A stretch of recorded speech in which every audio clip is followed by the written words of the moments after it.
Sesekali kita butuh waktu menyendiri, jauh dari segala basa-basi. Dan mungkin sesaat kita perlu tersesat untuk menemukan sebenar-benarnya sahabat.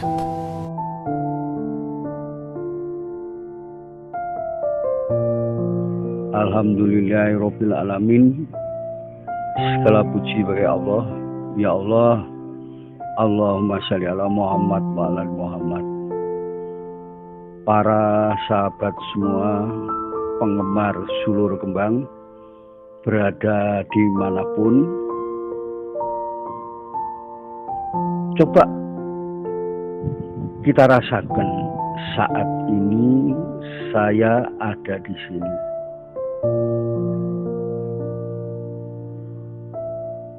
Nanti 3 menit lagi sama saat ini saya di sini. Nanti jam 5 sore sama saat ini di sini. Jenengan pun misalnya di Jakarta, saya telepon, ada di mana kamu? Sama saat ini ada di sini. Jadi tidak kenal ruang waktu. Meskipun jenengan mati ya juga sama. Seandainya saya telepon sama saya ada di sini. Bisakah jenengan melakukan seperti itu? Surat An-Am 94. Kamu saya minta menghadap pada diriku sendiri-sendiri seperti kamu kujadikan pada mulanya. Pada mulanya itulah yang sejatinya, yaitu si sang bayi itu sendiri. Nama itu adalah tempelan, gitu. Jadi ya, kita ini saat ini ada di sini mencari Tuhan, mencintai Allah. Kalau kita menemukan ayat-ayat yang bersangkut paut masalah itu, kemudian kita kerjakan. Ya. Kalau kita kerjakan, sehingga ternyata di situ kita mendapatkan satu getaran. Karena kita mengerjakan, berarti dengan kesungguhan itu bisa disebut seorang mukmin. Orang mukmin itu yaitu apabila disebutkan Allah akan bergetar hatinya. Jika engkau tidak melihat Allah, janganlah engkau meninggalkan nama Allah. Jadi Hujurat 14, orang Badui datang. Aku telah beriman, aku telah beriman. Allah menjawab melalui Rasulullah SAW, belum masuk ke hatinya. Tapi itu pun Allah tidak mengurangi pahalanya. Jadi meskipun kalau kita memandang Allah masih dalam keadaan gaib, Allah selalu beserta kita. Yaitu untuk mendampingi besok pada hari kiamat. Gitu. Jadi di situ. Jika engkau tidak melihat Allah, janganlah engkau meninggalkan nama Allah. Berarti meskipun masih muslim, masih di mulut, itu tidak apa-apa, masih dihargai oleh Allah. Gitu. Jadi orang dikir itu ada dikir kauli, ada dikir fi'li, ada dikir siri. Jadi dikir masih ada di mulut, ya tidak apa-apa. Jadi kalau kita belum masuk ke sana, ya Allah tetap berkenan. Bila engkau tidak melihat Allah, di balik 2 tantangan sekaligus, maka engkau tidak akan mengenal Allah. Jadi bila engkau tidak melihat Allah, di balik 2 tantangan sekaligus, maka engkau tidak akan mengenal Allah. Tantangan itu adalah pelajaran. Misalnya disuruh melihat tantangan kehidupan. Misalnya dari Rasulullah Shallallahu Alaihi Wasallam. Bagaimana Rasulullah itu dilempari batu. Bagaimana cucunya dibunuh. Nah seperti itu. Jadi Bila engkau sudah tidak dapat melihat Allah ditambah dengan kelengahan, maka itulah puncak hawa nafsu. Jadi ego, adanya kemarahan, bila tidak dituruti, maka akan marah. Jadi bila engkau sudah tidak dapat melihat Tuhan, kemudian ditambah dengan kelengahan, coba rasakan. Kita dzikir kepada Allah, bertasbih kepada Allah, dihitung atau disampaikan kepada Allah. Nah ini, sehingga dengan akhirnya dzikir itu yang mestinya penuh dengan penghormatan, contohnya selawat. Al-Ahzab 56, Allah beserta malaikat berselawat kepada Nabi, hai orang-orang beriman, berselawatlah kamu kepada Nabi, bersalamlah dengan sebaik-baiknya, dengan penuh hormat.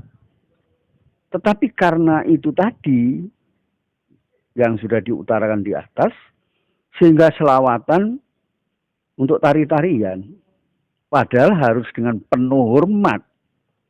Itu. Nah, sehingga saya pun, sesuai dengan Al-Quran tadi, di dalam saya mengucapkan selawat itu apa? Mendoakan Nabi. Loh saya kok mendoakan Nabi? Kan saya ini namanya sangat bodoh sekali. Mosok Nabi didongakno. Sehingga saya setiap membaca selawat selalu memanggil Tuhan. Ya Allah, karena itu perintah Allah. Al-Ahzab 56, Allah bersama malaikat berselawat kepada Nabi, hai orang-orang beriman, berselawatlah kamu, bersalamlah kamu kepada Nabi dengan penuh hormat. Ya itu, karena perintah, sehingga saya menyebut dulu ya Allah. Itu. Kalau saya mendoakan Nabi kan saya ini berlebihan kan gitu ya. Jadi apa yang ada itu harus kita pahami. Al-Arab 179, aku sediakan neraka jahanam. Kebanyakan isinya jin dan manusia. Tidak mau memahami ayat-ayat Allah. Hatinya tidak dipergunakan untuk memahami ayat Allah. Sampai Allah menyebutkan lebih sesat daripada binatang ternak. Lampung Jadi harus Barat. dipahami Jangan seperti jauh-jauh ke Pulau Jadi Jawa kami sana. melakukan Di sini ada guys. yang memahami tadi Monggo apa yang ada di dihadirin ke Quran sini. tadi. Biar tambah rame Lampung Barat. Kalau kita sudah tadi, maka bila engkau sudah tidak dapat melihat Allah, ditambah dengan kelengahan, jadi kelengahan tadi, maka itulah puncak hawa nafsu. Sehingga apabila kita tidak keturutan keinginannya, maka nafsunya yang muncul sehingga menyalahkan Allah. Katanya sholatnya inna sholati wa nusuki wa mahya mati lillahi rabbil alamin. Sholatnya, hidupnya lillahi rabbil alamin, ikhlas. Tapi kok njaluke karo akeh. Ikhlas tapi njaluke karo akeh gitu loh. Seperti itu. Jadi seperti saya merasa nggak pantas kan itu. Karena saya sudah diberikan oksigen, diberikan rezeki kan gitu. Jadi akhirnya kalau sudah nggak keturutan, egonya muncul, marah, Tuhan diseneni. Bahkan Tuhan itu malah dilokno. Nah ini loh, yang terjadi seperti itu. Nah jenengan sudah diajari tauhid. Lu kenapa kok nang kuburan? Jadi seperti itu. Allah tidaklah berkesudahan hingga dapat dilihat di balik segala sesuatu. Jadi percaya Allah, mukjizat yang disampaikan kepada para nabi sampai saat ini masih ada.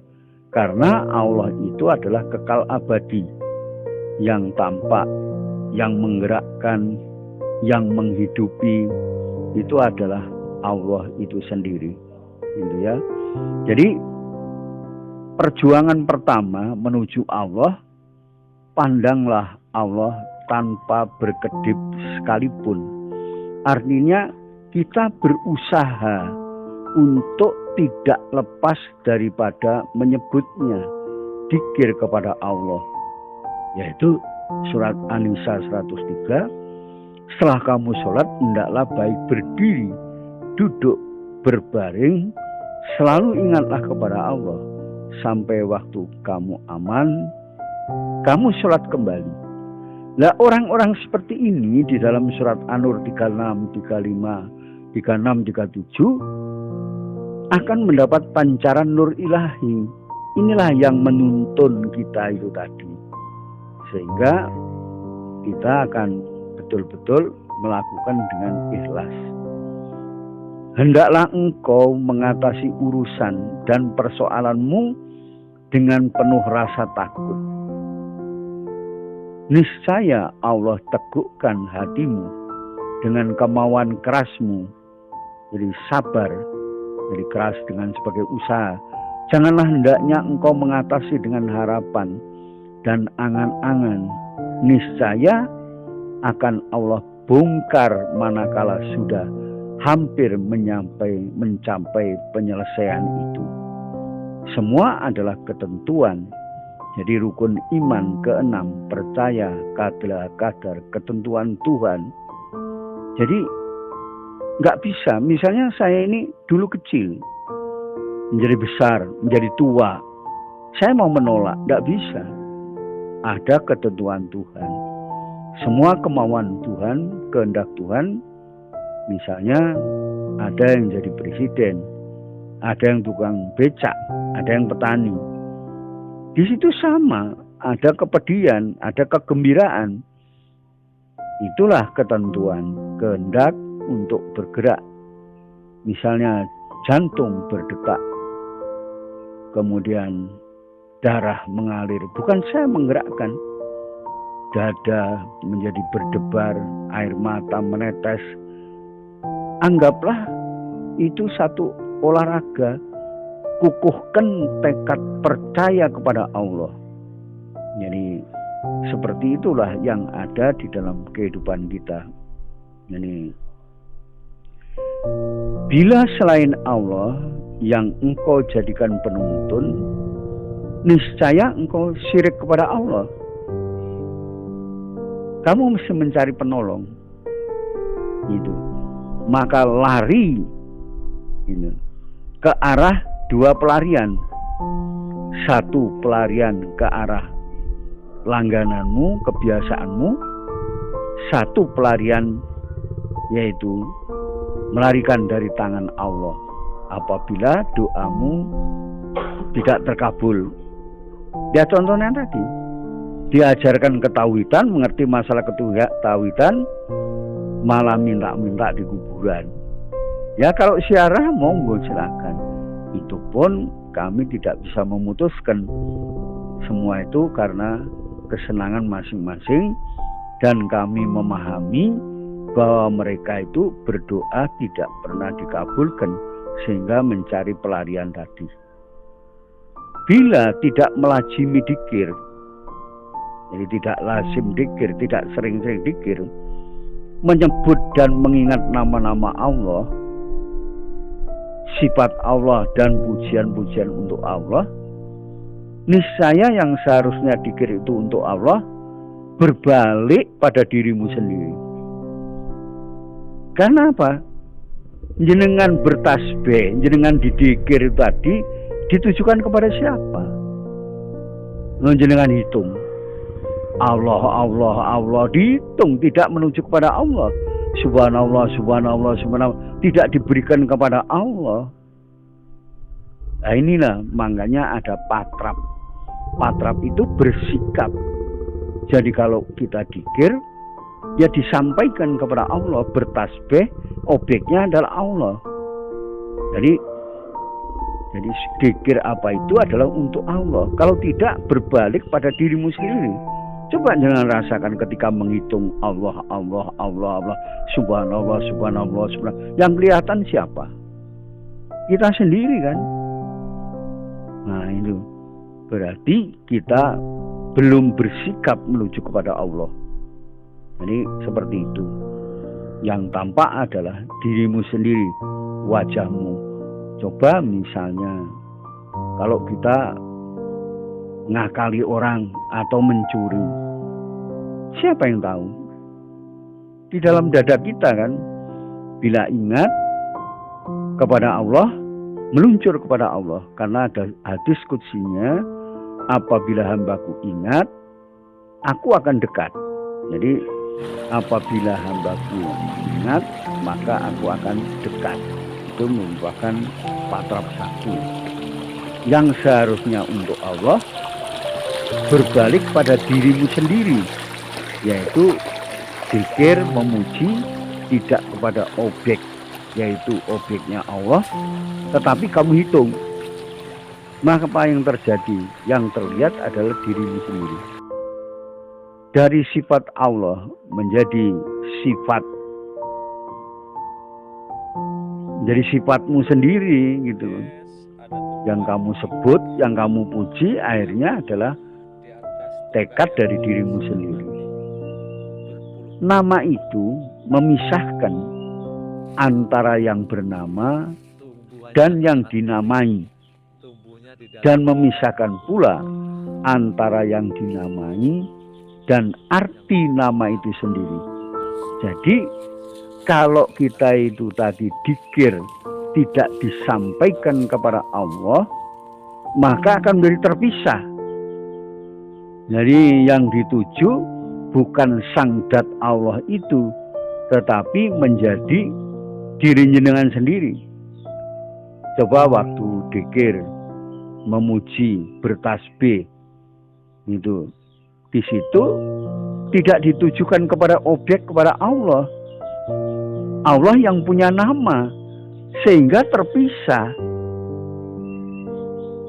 Karena tidak ditujukan kepada zatnya, kepada Allah, menjadi terpisah.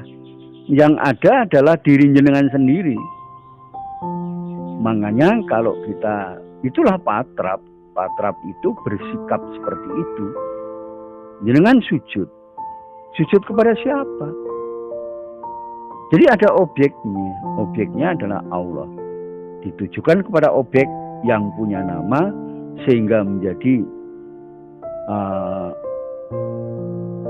tepat kepada sasarannya. Jadi kalau kita menghitung sekian ratus, yang ada yang dirasakan, yang memuja adalah diri sendiri, sehingga terpisah antara zat Allah dengan nama Allah itu. Padahal zat sifat asma af'al itu tidak bisa terpisah. Misalnya gelas, yang dinamakan gelas itu adalah seperti itu. Zatnya, wujudnya, sifatnya, af'alnya tempat air minum. Tetapi kalau itu bulat panjang, maka tidak bisa dinamakan gelas, maka dinamakan botol, karena tempat air minum, gitu ya. Jadi lazimilah berbaik sangka, gitu. Jadi selalulah kita ini berbaik sangka supaya tidak ulino, supaya kita ini tidak mengotori hati. Hati itu menjadi iri hati, dengki, wangkot ya. Dan di dalam surat As-Sam, berbahagialah orang yang mensucikan jiwanya. Niscaya engkau lampaui hujat Allah, dan siapa yang sudah melintasi hujat Allah, sampailah kepada Allah. Percaya Allah bukan karena kitab, tetapi kesadaran hakikatnya. Satu contoh adalah As-Sajadah. As-Sajadah ayat 7 sampai ayat 9, sehingga kita memahami kesadaran kita hakikatnya adalah roh saya adalah tiupan dari Allah, milik Allah, kepunyaan Allah, sehingga saya harus kembali kepada Allah. Innalillahi wa inna ilaihi raji'un. Dan di dalam kitab Taurat, aku tiupkan napas kehidupan melalui hidungnya, hidung manusia, menjadi nyawa yang hidup. Kalau saya sudah sadar seperti itu, maka saya harus kembali kepada Allah. Bagaimana supaya dekat? Hadis qudsi, bukan menurut teori saya, tidak. Hadis qudsi. Apabila hambaku ingat, aku akan dekat. Apabila hambaku mendekat aku sejengkal, aku akan mendekatnya sehasta. Apabila hambaku mendekat sehasta, aku akan mendekat sedepa. Apabila mendekat kepadaku dengan berjalan, aku mendekatnya dengan berlari. Jadi itu semua yang mengajari siapa? Ya Allah sendiri di dalam Quran, di dalam hadis qudsi itu tadi. Ya. Lihatlah kepada Allah, bagaimana Allah mencabut kemasgulanmu terhadap selain Allah. Satu di antara dua. Allah cemburu atasmu atau Allah campakkan engkau. Gitu ya. Nah, sekarang mungkin kita bisa melihat atau ada orang yang bertanya, saya pernah itu ditanya, orang ini bolehkah mencintai Allah? Gitu. Di dalam surat Al-Baqarah 165 disebutkan adapun orang-orang yang beriman, gitu ya, beriman itu orang mukmin amat sangat cintanya kepada Allah. Al-Imran ayat 31-32, katakanlah, jika kamu benar-benar mencintai Allah, ikutilah aku. Nabi Muhammad, niscaya Allah mengasihi dan mengampuni dosa-dosamu. Maka Allah Maha Pengampun lagi Maha Penyayang. Dalam hadis Bukhari dari Abu Hurairah radhiyallahu anhu, sesungguhnya Rasulullah SAW Allah berfirman, apabila seseorang hambaku cinta berjumpa dengan aku, maka aku pun cinta berjumpa dengannya. Dan apabila ia tidak cinta berjumpa dengan aku, maka aku pun tidak cinta berjumpa dengannya. Nah, ukurannya gimana? Kalau kita melihat surat At-Taubah 24, katakanlah, jika bapak-bapak, anak-anak, saudara-saudara, istri-istri, kaum keluargamu, harta kekayaan yang kamu usahakan perniagaannya, yang kamu khawatiri kerugiannya, dan tempat tinggalnya yang kamu sukai adalah lebih kamu cintai daripada kepada Allah dan Rasul-Nya dan dari jihadmu ke jalan Allah, maka tunggulah sampai Allah mendatangkan keputusan Allah, dan Allah tidak akan memberikan petunjuk kepada orang-orang yang fasik. Dalam hadis riwayat Bukhari dari Abu Hurairah radhiyallahu anhu, Allah Subhanahu wa taala berfirman, apabila hambaku merindukan aku pun merindukannya, dan apabila tiada suka, tiada cinta kepadaku, aku pun tiada cinta untuk bertemu dengannya. Jadi kalau jenengan patrap satu menuju kepada Allah, ya pergunakan keyakinan ini. Pelajaran ini adalah pelajaran dari Allah. Apabila hambaku merindukan aku pun merindukannya. Dan apabila tiada suka dan tiada cinta kepadaku, aku pun juga tiada cinta untuk bertemu dengannya. Itu. Ada satu misalnya dalam kitab Mau'ijah. Allah Subhanahu wa taala berfirman, "Hai Ahmad." Jadi hadis qudsi biasa gitu ya. "Hai Ahmad, andaikan hamba-hambaku mengerjakan sholat seperti sholatnya ahli langit dan ahli bumi, serta beribadah puasa seperti puasanya ahli langit, ahli bumi, kemudian aku mengetahui bahwa di dalam hatinya terdapat rasa cinta kepada harta benda, walau hanya seberat biji sawi, ya, biji yang terkecil, dari kemolekannya dan keindahan harta benda itu, maka ia tidak akan berdekatan dengan aku di surga nanti." Jadi seperti itu adalah Allah sendiri menyatakan itu. Jadi kita harus mencintai Allah, lebih besar cinta kita kepada keluarga dan kepada harta benda. Tapi diperbolehkan, jadi kita mencintai keluarga, anak, istri itu diperkenankan, tapi cinta itu harus lebih tinggi, lebih di atasnya cinta-cinta itu, yaitu cinta kepada Allah. Jadi lihatlah kepada Allah, bagaimana Allah mencabut kemaskulanmu terhadap selain satu di antara dua, yaitu Allah cemburu atau Allah campakkan engkau tadi. Jadi sekiranya karena karunia Allah dan rahmat Allah kepada kamu sekalian, niscaya tidak seorang pun dari kamu bersih dari perbuatan keji dan mungkar selamanya. Tetapi Allah yang membersihkan siapa yang dikehendakinya, dan Allah maka Maha mendengar lagi Maha mengetahui. Jadi surat An-Nur 21. Jadi seperti itu. Jadi Allah membersihkan, sehingga saya atas ayat itu juga, karena Rasulullah juga bersabda, hendaklah kamu sempurnakan wudukmu, dan kalau kamu dzikir mengingat Allah kemudian kamu wuduk, maka dari situlah kamu yang mensucikan adalah Allah itu sendiri. Gitu. Sehingga saya dalam wuduk, saya dengan mengingat Allah. Jadi Allah itu adalah yang akan mensucikan. Tetapi kalau kamu tidak demikian, maka yang suci, yang kena air itu sendiri. Nah ini.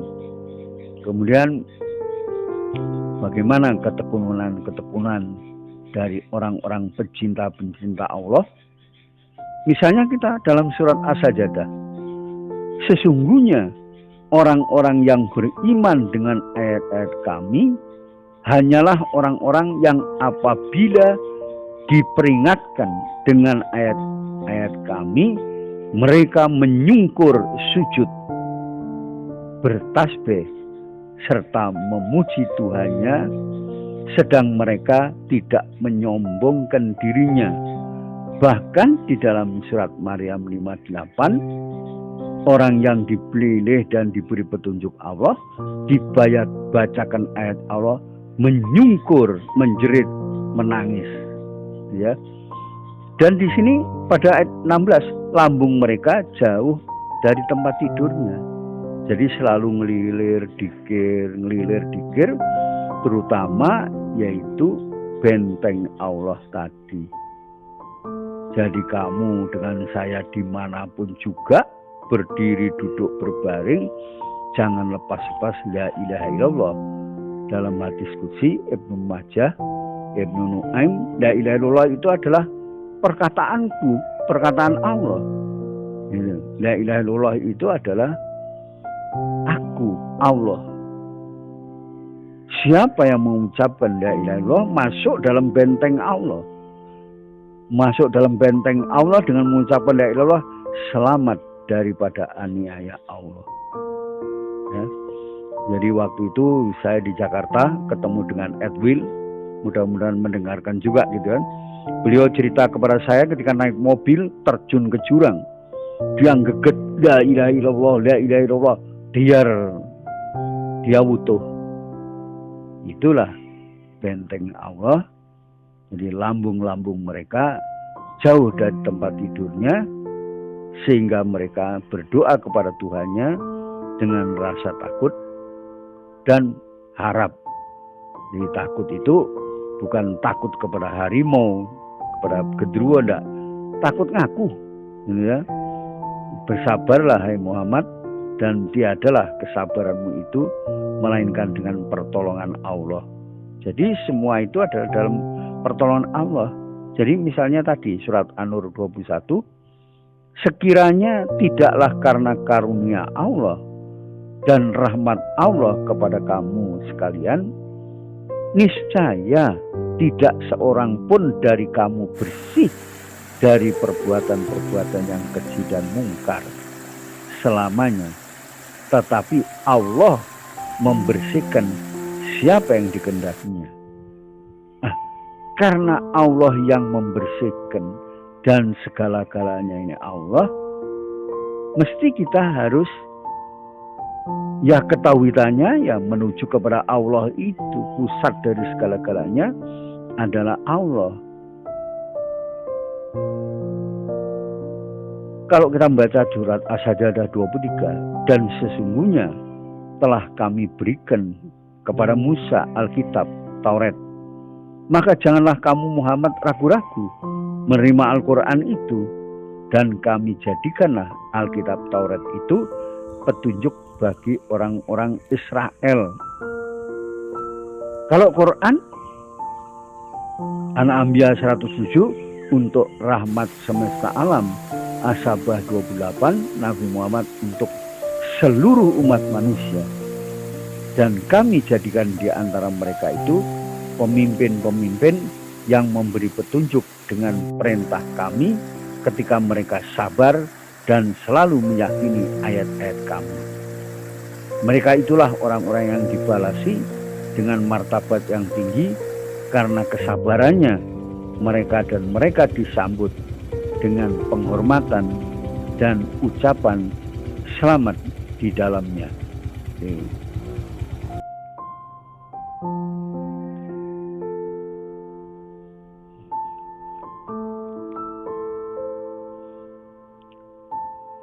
Sebelum perjuangan, jadi mujahadah, yaitu kesungguhan untuk mencapai Tuhan itu tadi, mulailah terlebih dulu dengan menyingkirkan kecintaan kepada selain Allah. Jadi luruskan cintanya kepada Allah, baik berdiri, duduk, berbaring, selalu ingat kepada Allah. Surat An-Nisa 103, juga surat Al-Imran 190-191. Jika engkau tidak dapat menyingkirkan dengan perjuangan, mujahadah perjuangan, maka Allah yang tampil dengan api kekerasan. Jadi cintamu kepada selain Allah adalah selain Allah pula, dan api itu pun adalah selain Allah itu pula. Jadi yang ada di dalam diri kita adalah selain Allah. Sehingga kita menjadi perbedaan-perbedaan pendapat. Kadang-kadang kita mengemukakan sesuatu berbeda dengan yang lain, karena ternyata di dalam hati kita ada selain Allah. Coba kalau kita melihat surat An-Nur 35, 36, 37, Allah adalah cahaya bumi langit, nurun ala nurin. Kemudian Allah menggerakkan cahaya itu kepada orang yang dikehendaki. Siapa yang dikehendaki itu? Yaitu orang bertasbih di masjid, juga orang yang tangannya bekerja, dadanya selalu ingat kepada Allah. Mendapat pancaran nur ilahi. Kita mengambil surat As-Zumar 22. Ya Allah, kami menerima Allah sebagai Tuhan saya. Ya Allah, kami datang hadir kepada hadirat Allah. Bukalah dada kami ya Allah, menerima Islam dari Allah, menerima cahaya dari Allah. Surat As-Zumar 22. Jadi kita ini memakai dasar, atau dasarnya adalah apa yang diajarkan oleh Allah lewat Quran, hadis qudsi, juga lewat hadis. Boten-boten pertanyaan? Bayu Nur Alif dari mana? Iya. Dari Patrap 3. Jadi orang pencinta Allah dari Bayu Nur Alif ini, banyu. Oh, iya. Terima kasih atas pertanyaannya. Jadi begini, orang mencintai Allah itu harus melalui makrifat sampai mengetahui Allah itu sebetulnya apa, di mana. Semuanya itu ada di dalam Al-Quran. Jadi sebagai tolak ukurnya adalah dalam Al-Quran. Sehingga kita ini sampai mengerti mengenai Allah, mengenai sifatnya paling tidak, mengenai asmanya, mengenai af'alnya. Tapi ketika kita mencapai kepada dat, makrifat tidak bisa menerangkan karena sudah ditutup oleh Allah, laisa kamitslihi syai'un fil ard. Sehingga kendaraan menjadi berubah, turun dari kendaraan makrifat diganti kendaraan kelembutan. Kelembutan itu, ya Allah, saya menerima Allah sebagai Tuhan saya datang kepada Allah, bukalah dada saya untuk menerima Allah, menerima cahaya Allah. Jadi sehingga apa? Kita di dalam meluncur kepada Allah, kalau ada sinar macam-macam dan sebagainya, itu bukan Allah. Karena sudah diterangkan sendiri oleh Allah bahwa Allah itu adalah tidak sama dengan yang lain. Gitu. Terus pertanyaannya seperti Nathan. Coba diulang pertanyaan. Ya. Untuk mencapai makrifat itu tadi, mesti jenengan harus patrap ketiga. Coba jenengan lihat. Jenengan dulu kecil kan? Akhirnya menjadi besar, menjadi dewasa, menjadi mati, tua. Apa jenengan bisa mengekangnya? Siapa itu? Kemudian jantung bergerak, darah mengalir. Bukan saya yang menggerakkan. Siapa yang menggerakkan? Rambut tak potong, tumbuh lagi. Siapa yang menggerakkan? Sehingga dari situlah jenengan mengenal patrap ketiga. Jenengan melihat di situ bahwa keberadaan jenengan itu ada hubungan dengan keberadaan Allah. Dengan patrap ketiga itu bukan yang ada permohonan, tetapi jenengan ikhlas, bersabar. Jenengan mengatakan, inna sholati wa nusuki wa mayaya wa mamati lillahi rabbil alamin. Jadi ikhlas, tapi nyatanya jenengan permohonannya sak tumpuk. Namanya nggak ikhlas. Tuh. Jadi disitulah jenengan akan mengerti bahwa kita wajib mengucapkan bismillah dengan patrap ketiga tadi. Contohnya oksigen. Oksigen itu bukan saya yang membuat dan saya nggak beli, dikirimkan kepada saya. Terima kasih Allah. Dan roh saya ini bukan roh Nabi Adam, roh saya. As-Sajdah ayat 8 dan 9. Aku tiupkan min ruhi, roh milik Allah, roh kemuliaan Allah menjadi roh saya. Dalam kitab Taurat disebutkan bahwa aku tiupkan napas kehidupan melalui hidungnya, jelas melalui hidung itu, sehingga menjadi nyawa yang hidup. Dari sini aja sudah di situ ada patrap kedua.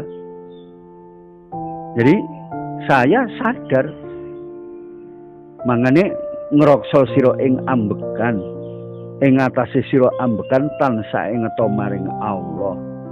Karena napas itu adalah tiupan Allah, roh ini juga milik Allah. Sehingga saya harus kembali innalillahi wa inna ilaihi raji'un. Jadi kalau tidak ke sana berarti saya nyasar. Gitu ya. Ada pertanyaan lagi? Terima kasih, pertanyaannya yang bagus sekali Dan mungkin acara kita lanjutkan pada